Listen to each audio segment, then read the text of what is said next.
Yes, indeed, Manny. Yes, it goddamn deed. Yep. Welcome to the Five Reasons Sports Post Game Show, aka the Post Up. I'm your host, Roy A. Shepherd, and I wasn't planning on being on the post game show today. I was planning on taking a week off, going back, coming back on Monday. But boy, oh boy, did Miami throw up a stinker, and I just felt like the world needed to be told how terrible of a team Miami looked like tonight. But before that, we're going to go ahead and throw it to our guys, Brian Young, Mr. Jonathan Ramlakan, and Mr. Gadiel Cartagena. Thank you guys for having the guts to join us tonight. So we'll start with you, Brian. Brian, tell me what you saw from this clusterfuck of a game this evening. I saw the Nuggets front court absolutely blessed. It felt like almost, essentially it was four guys: Jokic, Porter, Gordon, and Jermichael Green with PJ Dozier sprinkled in there. And that was it, man. It felt like they got every single offensive rebound. They destroyed us in the post, even though technically, I guess we had more points in the paint somehow, but they destroyed us from that corner three, and it was just an abomination of a game overall. We looked little as shit out there tonight. Like it seemed like everybody, and I don't know, man, if you take the comments down, they can see my name. My name is Michael Porter Jordan tonight because that boy went ape shit out there on our ass. Like, exactly, bro. That man there, the second coming of Kevin Durant. Jonathan Ramlakan, tell us what you saw from the game tonight. I mean, the rebounds tell the story, right? 33-54. Like, we got out-rebounded at 21. I feel like Aaron Gordon was getting every single putback dunk. Bam at least came out aggressive, right? That's the positive takeaway that we can get away from this game was that Bam at least came out aggressive, but it felt like they were just hitting everything contested or not. Like you said, Dozier, Porter, Michael Green, everybody was hitting everything. So, I mean, there was nothing to do. Offense looked like absolute shit, and another game where we had a great first quarter and then we shit the bed for three quarters. Yeah, in terms of Bam being aggressive, yeah, he shot 16 times, but I don't know, like that seemed to wane. It was mostly on jump shots. He shied away from going at those bigger guys in their front line. He had 5 fucking turnovers. I think that was the last. When I stopped counting, he had 5, but it was him trying to fit in the damn passes to the post. The same shit. Like it was like masked aggression. So you know what I mean? Shooting a lot of times to me doesn't necessarily mean aggressive Bam. You know what I mean? He only shot 6 times last time, so better than 6. That's true. He shot more times than he shot last game, but that's because people were killing his ass for only shooting 6 times last game. Gad, man, tell me what you saw from the game tonight. Yeah, I really like what you said about Bam because it's one of the first games I think Bam had that quote-unquote offensive output in terms of scoring, and I felt like his stats were a little empty offensively. I didn't think he was really moving the needle offensively. I don't know how many assists he had, but I looked up, I think, in the third quarter, and he had 0 assists, so kind of ended with 2. He had 2? Yeah, so I mean, like, empty-ish stats, he'll be all right. I'm not too surprised. Is my Wi-Fi acting up? No, you good. Okay. I'm not too surprised. Like, it's a scheduled loss off a back-to-back, but just the offense is just such an issue. And it's been an issue. It's going to continue to be an issue. And I don't really know how we're going to fix it. I got an answer for you. We're not. Gadiel Cartagena. It is not going to be fixed by the end of the season because the answer to fixing our offensive issues is still not on this roster. Let's talk about the boy Hero out here. I'm not even gonna play with y'all tonight, bro. Y'all listen, bro. I've been telling y'all that this boy has no impact on the game whatsoever. Hold on. Thank you, Poetic Lifestyle, for the $4.99 dono. He said, Goran say ain't the reason we lost. We just not good enough. Okay, I'll see you guys next game, folks. Listen, you can't blame it on Goran tonight. So I want to talk a little bit about Hero because in these last 2 games, these were prime opportunities for Hero to kind of step up a little bit and help carry our bench, especially in this game. With no Goran, like that is what you're here for. And 5 points on 2 of 10 shooting ain't gonna cut it. So I want Brian, go ahead and talk about some of what you saw for Hero tonight. Did he play tonight? Did Tyler Hero play tonight? No. Yeah. See, this is what I've been saying, man. That man is consistently inconsistent. Whether or not it's on Hero to uplift our bench and be that guy to really push his team and make our offense somewhat tolerable. We can't expect that from him at this point. One game you'll get fucking 25, the next game you'll get 10. It's just who he is at this point. So I'm not even shocked that this is, he gave us 5 and 6, I guess. I mean, I guess he was halfway to a triple double. He had a triple single tonight, which is fantastic, but he's just that guy who's going to be out there. Maybe he'll get hot for a quarter, maybe not, and it is what it is. And play no defense, of course. Obviously, well, he's not going to guard shit. But I like what the guy Alex Dickinson said. He said Hero plays too cool, and I feel like that too. Like he's so casual with the ball. Like it's mind numbing at times how he can just not. It doesn't seem like he ever has a sense of urgency out there on the court. He's just kind of floating his way through the game. Exactly. that's I don't know if that's the problem, but it's one of the problems because ain't she an anti-vaxxer or something like that? Don't believe in science. Thank you, Poetic Lifestyle, for another $4.99. Don't know. He says, so we draft Precious over Bol. Bol has offense for a 7-footer, and we need offense badly. I don't know how much Bol would help this team because there's a reason he's not playing. Maybe because Denver has too many good bigs, but Bol would probably be our starting 5 on this team. Let's go back to Jonathan Rumlicott. Let's go back to Hero. Where were you on Hero's game tonight? Honestly, I thought the first quarter was halfway decent, right? I think he had like 5 points in the first quarter, right? He only had 5 points for the game, Jonathan Rumlicott. Thank you, Gad. Okay, listen, I'm gonna give you a list here. This is a list of players that played better than Tyler Hero tonight. Okay. We're gonna start. We got Trevor Ariza, Jimmy Butler, Bam Adebayo, Kendrick Nunn, Duncan Robinson, Precious Achiuwa, Andre Iguodala, KZ Okpala, Dwayne Dedmon, Gabe Vincent, and Max Strus. I would say Udonis Haslem because he probably had more of an impact on the game than Hero, but he didn't play. So, I mean, like you said it, you have a chance to step up. You want to be the quote-unquote franchise cornerstone that the team is, I guess, expecting you to be because you've been held out of trade talks. And, like, this is the kind of response that we're getting. This is trash. Like, Monte Morris was going to town. Like, everybody was just having fun on Hero. And like tonight, we can't even just blame the defense on the guards. Like they weren't the only people getting trashed. Yeah, I mean, it was everybody. Like it was like, everybody. I don't think the defense honestly was like the biggest part. They were just hitting crazy shots too. Like credit to Denver, they showed up. Like they were hitting some really good shots. They shot damn near 50 some bullshit. Yeah, Porter. Like they shot damn near 54% from the 3-point line or some shit like that. Like I want to thank Ronell Ulisse. He says he ain't getting paid like Bam, so he gets a pass from now. Tyler Hero never gets a goddamn pass because he has a role and he's not fulfilling that role. And so like nobody gets a pass and Bam not getting paid like that until next year. So can that shit. Ramlakan, we didn't let you finish your point about Hero because you start off positive. That lets you know where you need to take this comment. How did you feel about Tyler Hero's game tonight? Absolute shit. There we go. That's the correct answer. That's right. You passed the test, Jonathan. Good job. I mean, to your point, I get what you're saying. Like he started off aggressive, and he was aggressive looking for a shot. But isn't he always looking for his shot? Hero plays like he deserved the league's respect for what he did last year for one game against the Celtics. Absolutely. Hero plays like he has arrived at an NBA All-Star level. And that is problematic for me because this team is so dependent on this man to be consistent in that bench role. He's supposed to be our leading scorer, and our bench is getting absolutely throttled every night. Every game. To take Gad's word. Like they are getting absolutely trashed every night. Let's see who else can get some of this tonight. I mean, I never have very many bad words to say about Jimmy Butler because I believe that even on a bad, offensive night or a slow offensive night, he gives this team much more than anybody else on the court does. So, Brian, we'll start with you again. Where did you see Jimmy's game tonight?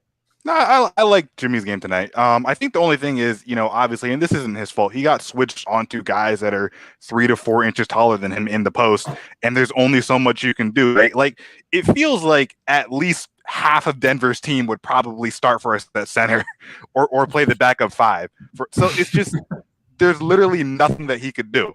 And that's not on him, man. I mean, he's going to be great regardless, but, Jimmy can't carry the whole team every single game, especially not on a back-to-back after he severely twisted his ankle. So, Jermaine King, it is entirely too late to blow up this team. Royal Hero arrived and left immediately with his with exposed cojones. Absolutely. Jonathan, you can be positive if you want to on Jimmy. He gets a pass all the time. Where were you on Jimmy's game tonight?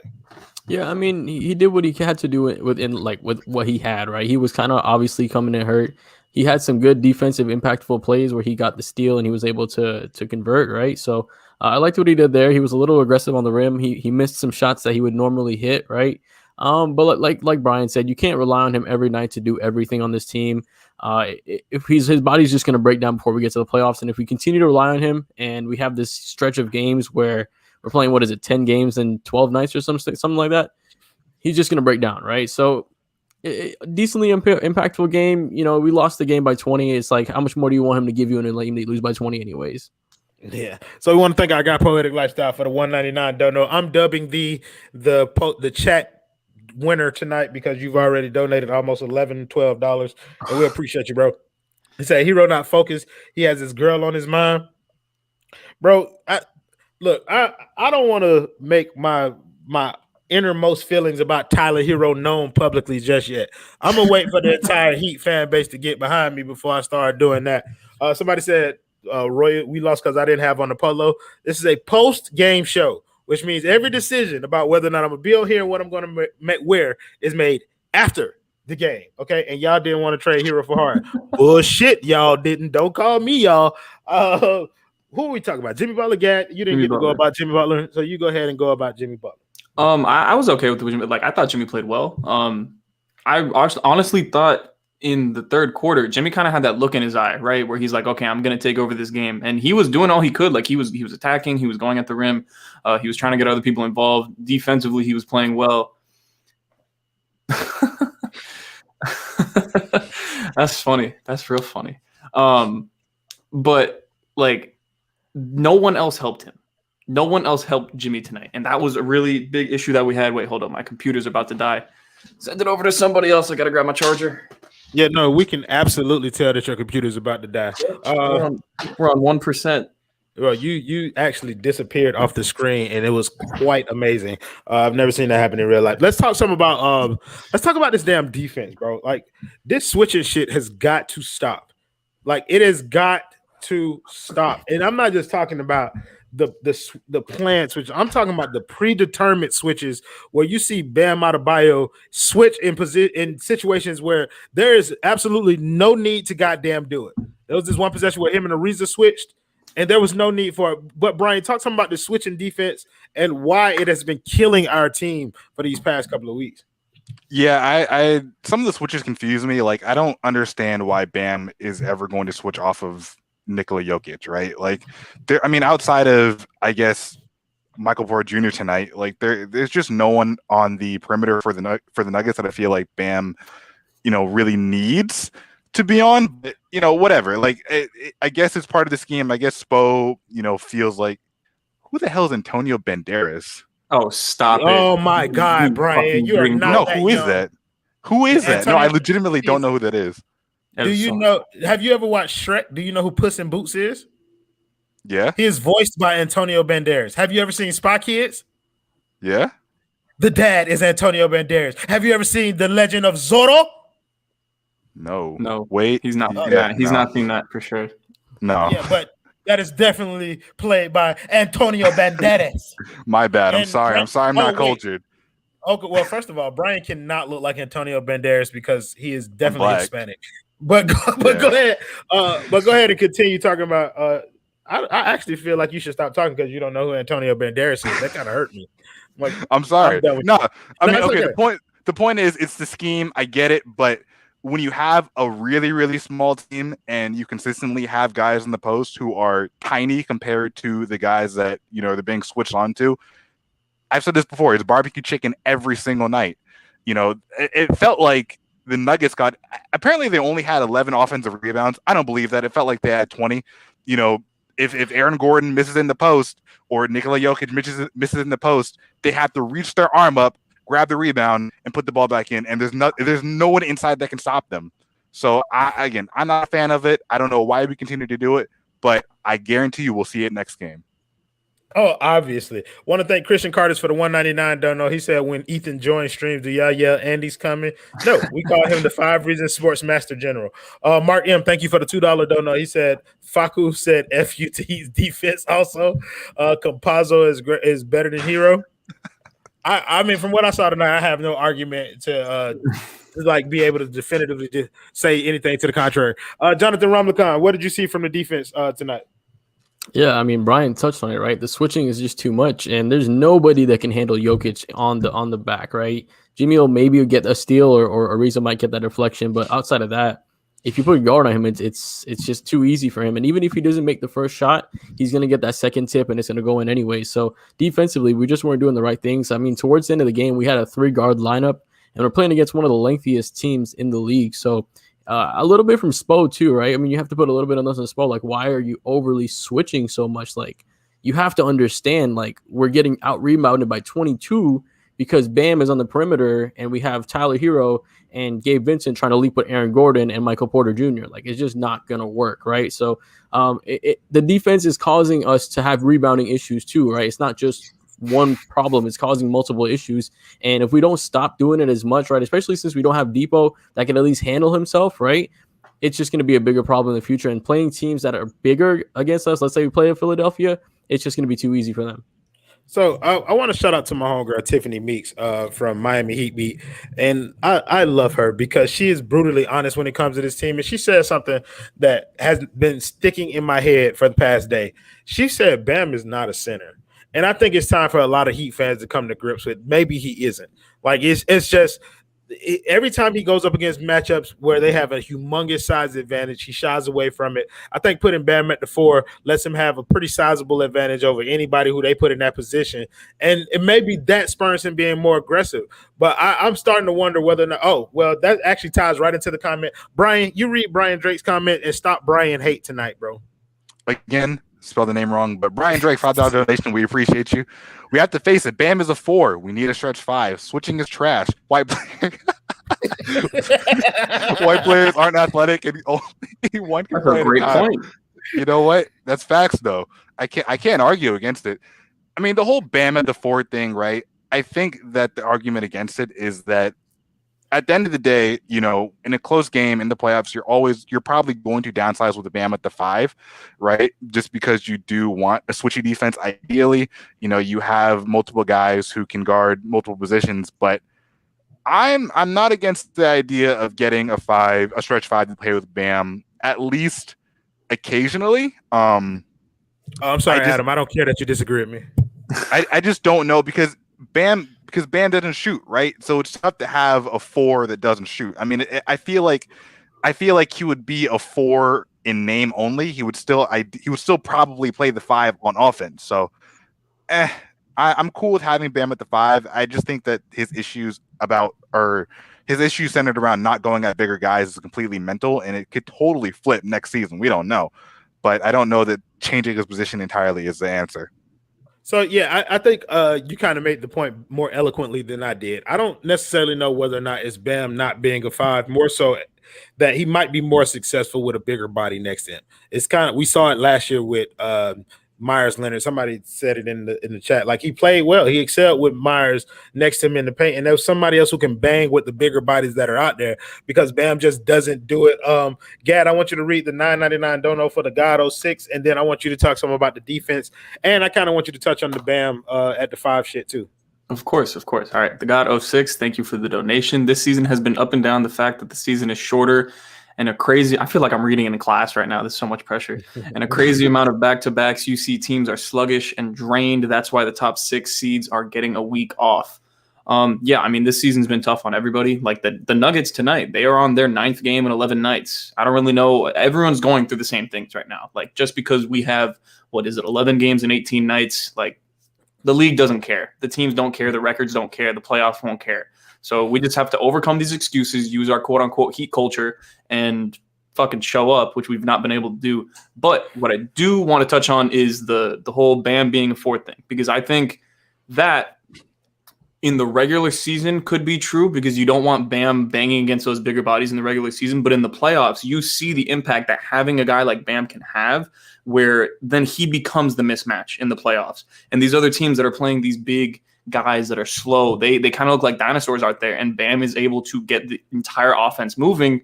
And when Bam is attacking and playing the way he's supposed to, which he did do in the playoffs, then it's a whole nother ball game, and the playoff game completely changes. Like, this team is built to play in the playoffs.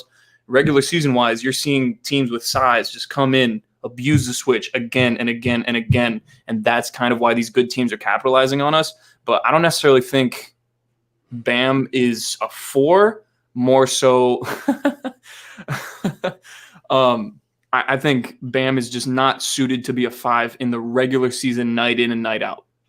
Sure, okay, so that's what I'm saying. Like, I think I agree with that wholeheartedly.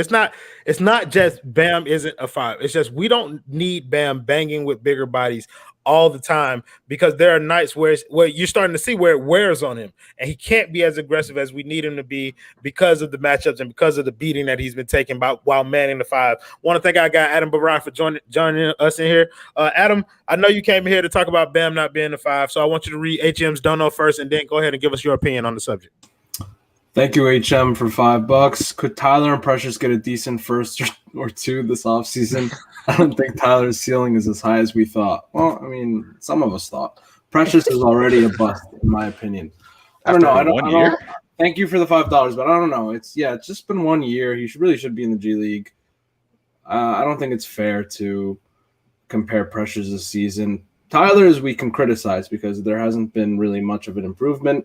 But then you'll have the people that say, oh, no, it's just because he's had the shortened off season. It's been a grueling last 2 years. But my response is he's 21. Get over it. And everybody's had the same set of circumstances, and there have been other players that improved. Exactly. Now, in terms of Bam being a 5, Bam is a 5. And it's like Gad took the words right out of my mouth. Gad said it perfectly. Bam's a 5. I mean, we saw just because Bam got moved to the 5, this team went to the finals. You know, if Myers were starting at the 5, this team would have been bounced in the second round to Giannis. It's as easy as that. Bam's a 5 in the playoffs, but I agree in the regular season, it wears on him. You know, I agree with that. They need a capable 7-footer who can play actual minutes. But when you get to the playoffs, Bam's a 5. That's all. Yeah, that's fair, and I agree wholeheartedly that Ramlakan, I want you to jump in on this Bam conversation because I feel like you're the only person who hasn't gotten a chance to talk on it. Yeah, I mean, but the thing is, since he doesn't shoot, right? What you need to have during the regular season to produce enough offense is you need somebody who can do 3 things. They need to be able to stretch the floor, they need to be able to rebound, and they need to be able to bang with the bigger bodies, right? Because if they're not doing one of those couple things, you have a Kelly Olynyk situation where he maybe can stretch the floor and get you rebounds, but he can't bang with those bigger bodies, right? So you need to have somebody that can fit perfectly next to him during the regular season. But I like what Jad said, right? Or during the playoffs, it's okay to have a smaller because then he becomes the mismatch. Then we make him the significant player in the matchup. So I feel like we need somebody that can stretch the floor if we have somebody that play next to Bam. Oh wait, yeah. Can I say something real quick? By all means, Jonathan, you just said situation, right? You said situation. Of course, John Crotty has gotten us all trained. So John, I like John Ramlakan, John Crotty. I feel that's his thing now. Situation. That's the second time that Jonathan Ramlakan has been compared to a white guy, and I don't like it. We want to thank our guy Richard Campbell for the $10 dono. He said Bam is a 5 in the playoffs due to switchy defenses, but he's only 6'9". MPJ is taller than him, which is true. Need more size around him against big teams. Look, I think we're all saying the same thing over and over again, which is it is advantageous for Miami to have Bam playing the 5 in the playoffs. Or, the matchups, he can dictate matchups when you're playing against the same team over and over and over again. But in the regular season, there needs to be somebody next to Bam who is big, can shoot, and can rebound. That's what he needs next to him because he cannot. That's a good point because Devin played really well tonight in his limited minutes. But you need somebody like that next to him. Look, we're not going to keep you out here long because we're on the second night of a back-to-back too. So let's forget this game ever happened and let's go on to the next team. Bucks were a big team, number 1 rebounding team. Bam at the 5 smoked them. We're again, Adam Barai. We're talking about the playoffs. Yay! Ariel Latia is jumping in here at the buzzer right after he gets finished doing the 5 on the Floor podcast. So Ariel, tell us some of the things that you said over there, bro. We talked about a variety of things, what's been plaguing this team and why it is that they have performances like this. Frankly, the conclusion that we came to was that they are a try-hard team that needs to try really hard every single night to get a win. Now, part of it tonight was due to the fact that they were on the second night of a back-to-back. You could see that in the rebounding stats, but you know what? They got out-rebounded last night too. It's been a season-long issue for this team. And frankly, the soft switching is a problem. We've, gone over this time and time again. I'm sure you guys probably touched on that before I got in here, but it's just a huge issue when they switch when it doesn't need to happen. When Bam switches off the ball, especially, the ball swings to the other side. Nikola Jokic ends up down low with Duncan Robinson trying to front him, and y'all know exactly how that's going to go every single time. Nikola Jokic is absolutely way too good. And one. Every time Duncan fouls, it's an and one. Every single time. It's like the worst foul every single time. Nikola Jokic, guys like that, even Chris Paul last night, they're too good. They're going to pick up on that, and they're going to find the soft spots in the defense. And you're going to get carved up. The Heat's offense wasn't horrible tonight. They went through bad stretches. That's been a thing all year long with this team. But listen, they're a team that, is built to compete more in the playoffs because you're generally going to bring maximum effort every night in the playoffs. And when they don't do that during the regular season, they're going to lose because they're not talented enough to simply overwhelm teams when they don't bring their A game. Absolutely. I agree with everything that you just said. Thank you. I got Christian Curtis for the $4.99 dono. He said, how the fuck do we have all these legendary perimeter defenders but still give up most threes in the league? Cannot compute. I don't know what legendary wing defender did you speak of, Christian Curtis, with the $4.99 dono. We want to thank our guy, DeJuan Stewart, with the $4.99 dono. Bro, if you're going to dono that much money, he had a comment. He just didn't attach it. Oh, well. There's one a little bit higher than that. Super producer. Oh, it says, I'm tired of the dribble handoffs. It's getting old and Spo's not making the right rotation. He needs to be on the hot seat. First of all, DeJuan Stewart, bro, if I knew that's what you said, bro, I wouldn't have read your damn comment anyway. Spo is not out there switching. He's not out there rotating. Spo is also never going to be on the hot seat because he is the best coach in the goddamn league, which we repeatedly say on this podcast. He has his flaws, but never in a million years is anybody going to think about replacing Spo because you can't find very many. The man, the myth, the legend, the human vacuum cleaner himself, Andy Ellisberg, ladies and gentlemen. So let's go to the next. Let's go to the next game because this game should have never happened in the first place. We played the Timberwolves. We still got a chance to end this road trip 2-2, which everybody said before the trip would be a win. So we're gonna go around the room. We're gonna ask everybody. Brian, the boy feeling good? The boy feeling good. You know what? Cat is probably going to have 40 because he's going to get switched on to guys a foot shorter than him, which is fine. I still think that the Timberwolves are a terrible team, and the Heat should take the W. So I'm confident in that game, but it's probably not going to look good. Ugly win, but a win nonetheless. Ari, you came in late, so you're going last. Gad, the boy feeling good? The boy feeling all right. If that's an answer, the boy feeling all right because stylistically, yes, this should be your looking at net ratings and whatever and all the numbers. The Timberwolves are an objectively horrible team and the Heat are not. So the Heat should be able to win this game. Jimmy, for some reason, he hates Minnesota, hates everything about them. So he'll probably try to light it up, although they're about to be under new ownership. But the teams that the bad teams that tend to give the Heat problems are the ones that just get out there and run. And they just run up and down the floor. And that is what Anthony Edwards, D'Angelo Russell, and Karl Anthony Towns are going to do. So I wouldn't be surprised if it was a much closer game than we would like it to be because in Heat fashion, they're going to play to the level of the competition. But I think we should be able to pull out this W. I would be very happy if they ended this road trip 2-2. A win will make me feel okay. Yeah, you talked about that new ownership, and the Ant-Man has no idea who Alex Rodriguez is. Fun fact, Ariel, the boy Brian has no idea who Antonio Banderas is. I just wanted to throw that out there before I let you talk. Is he a known actor? I don't know. Bro, I guess. Bro, listen, I'm pretty sure everybody else on the panel is sorry you know who Antonio Banderas is. Clearly, you're not Hispanic, Brian. Yeah, bro. Stop Hispanic hate, Brian. That's what you should do. Jonathan Ramakan, the boy feeling good? The boy feeling good. I mean, screw all the statistics, screw all the matchup shit. We're just gonna go out there. We're gonna get that win. We're gonna do it because we got the guts. Okay, I like the way that sounds. Beautiful response. Ariel Latiz, Mr. Podcast.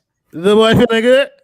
The boy feels like he should be feeling good, but frankly, the boy is not feeling great. I am discouraged with the way this team has played. I know they played two of the better teams in the league, but I'm mostly discouraged with the effort level. this should be a game in Minnesota where the Heat's two best players. You all right, brother? Yeah, that was a great answer. I just want to throw that out there. This should be a game where the Heat's two best players, Jimmy and Bam, like you guys have mentioned, have, separate specific reasons why they should want to go at the Timberwolves and have their absolute best games. If they don't, and the Heat find a way to lose this game and play down to the level of their competition like they are so apt to do, I'm going to have one hell of a take on this team, but I'm going to hold it until that happens, if it happens. Actually, I'm with Nicholas. I can't say your last name, bro. He said we didn't get the daily Gabe culture minutes. That happens on a good night. This was fucking terrible to watch. I was not happy. Gabe's minutes. Drew a charge though. That was nice. Two charges, some threes. Yeah. Listen. I will say this. The propaganda begins. Go ahead. He's earning minutes. He's earning. Tell me I'm wrong. Tell me he's not earning minutes right now. Well, No, the you Miami are at least 100% didn't even play tonight. Manny, don't use old charts. It makes us think that we're outdated. So y'all know where the boy at. We are going to blow that shit out. You hear me? Okay, look. We have lost 2 games in a row. We're going to finish this road trip 2-2 because Minnesota sucks. Jimmy hates them, and the boy is going for 50.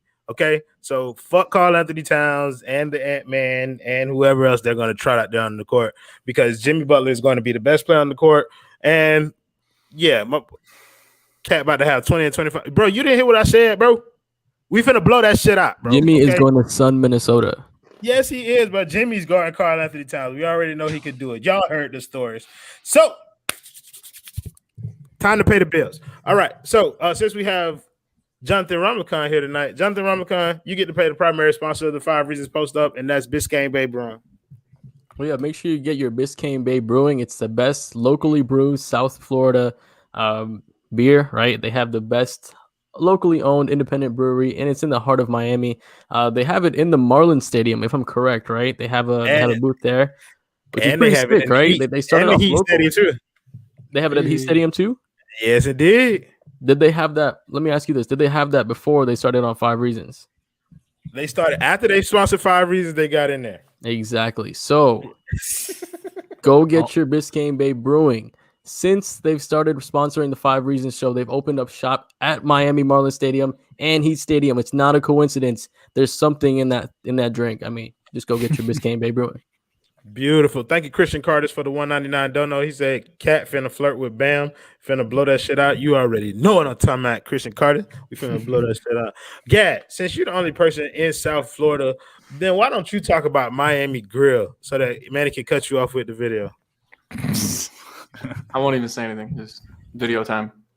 At Miami Grill, we've been delivering big favorites from big places for over 30 years. We use fresh ingredients that pack bold flavors, and we always deliver your food the way you like it. So tonight, don't just bring home dinner, bring home Miami.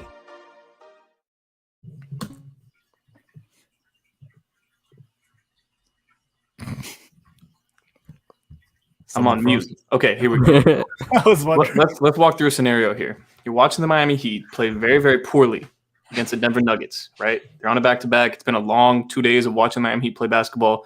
You realize Dwayne Dedmon should be starting at the 5. And 5 rebounds, 7 minutes. Jonathan said it, not me. And then you get hungry. It's almost 1 a.m. and you're like, damn, I wish there was a place that could get me the food that I'm craving.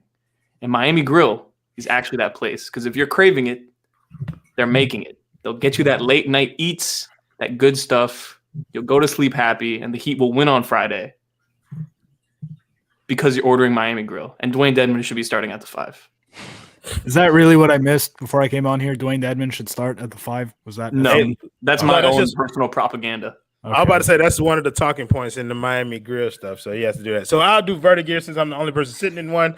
Listen, guys, I am sitting in the PL 1000, and my man Jonathan Ramakan. What chair do you have? I got the SL 2000 or 200. Ooh, look at you, fancy. So make sure you guys check out the affiliate link in the description below to go check out Vertagear.com. They are one of the premium designers of gaming chairs. They got the PL 1000, SL 2000, I think it is what Ramakan said. But if you don't know which chair is fit for you, then make sure you use the chair selection tool, which allows you to put in your height, weight, and it'll pick out the perfect chair for you. These guys have beautiful slide-in technology, make the chair super easy to build. The leather that they have on here, it's like breathable leather, so it never gets too hot or anything like that. So it's really comfortable. So make sure you guys check out Vertagear.com and see what they have to offer for you. And make sure you guys also support us so that we could get the Skyforce some chairs. They need your money. You hear me, folks? They need your money. So let's talk about some of the other shows that we have coming up on the Five Reasons Sports Network. Jonathan, since you're here and we always have Ariel do it, you're going to talk about walkouts and knockouts this week, brother. All right, so walkouts and knockouts. We're probably going to do it Saturday before the UFC show.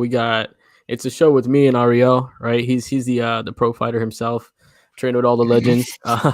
Yes, indeed. But it's Saturday at 4:00. We got Kelvin Gastelum taking on Robert Whittaker. Heavy implications in the middleweight division to see who's going to fight Israel Adesanya for that middleweight belt. So pretty good fights on that card, and we're going to probably break down that light heavyweight tournament on Bellator as well. Just talk about a little bit about that.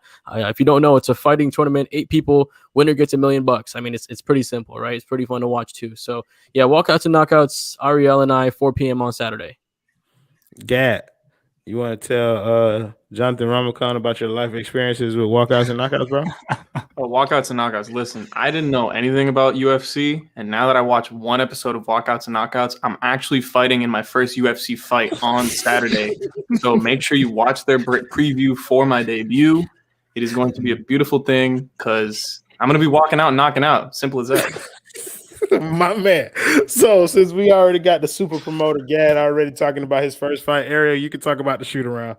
Shoot around is a 140-second or less short clip that Gad and myself like to post on Heat game day mornings. We will take the pulse of Heat Twitter and bring to you the content that is relevant to whatever's happening with the Miami Heat at that time. We will probably give you keys to the night's game, and we might talk about the last game, general storylines, whatever it is. So you can look out for that on my timeline or Gad's timeline, game day mornings, 10, 11 a.m., whenever we decide to wake up, something like that. Brian, will let my experience before my bad. Let me tell you my experience with that. I watched the episode for today. I watched today's episode this morning. Friday, I'm actually assistant coaching Eric Spoelstra for the Heat game on Minnesota. So much knowledge in 2 minutes or less that I just got from that video from Gad and Ariel. So make sure you check that out on their timelines. Beautiful. Y'all see how the team working together. Yeah, Brian, personal stories. What's up, Brian? We talked about your horror stories the last time. We're not gonna do it every show because it's not on the Five Reasons Sports Network. Make a 5 Reasons. You can actually write a horror story about the last 2 Heat games, and that shit'll probably be your best written piece on Reddit. Probably could. So yeah. So the clutch corner. I don't know. So thank you guys for joining us in the comments. You guys always make it much more fun, except for tonight. Nothing you guys could have did would have made this shit fun for me. Make sure that y'all like, subscribe, and put the bell notification. Hit that like button or smash that like, whatever YouTubers be saying about that shit. Make sure y'all subscribe to the channel, bro. I think we got over 12,000 subscribers now. We trying to get to 1 million before it's all. Bro, don't ask me ridiculous questions. I don't know. I'm not doing the clutch corner tomorrow if they are having it because I haven't been informed. But yeah, make sure y'all tomorrow, Royal. Right. Make sure y'all like, subscribe, and all that other good stuff to this channel. Check out all the other good content that we have for you on here. The Heat suck tonight. Hopefully they don't suck again on Friday so that I can be more jovial when we come back on here. I probably won't come on here on Friday. Either way, play the video, Manny.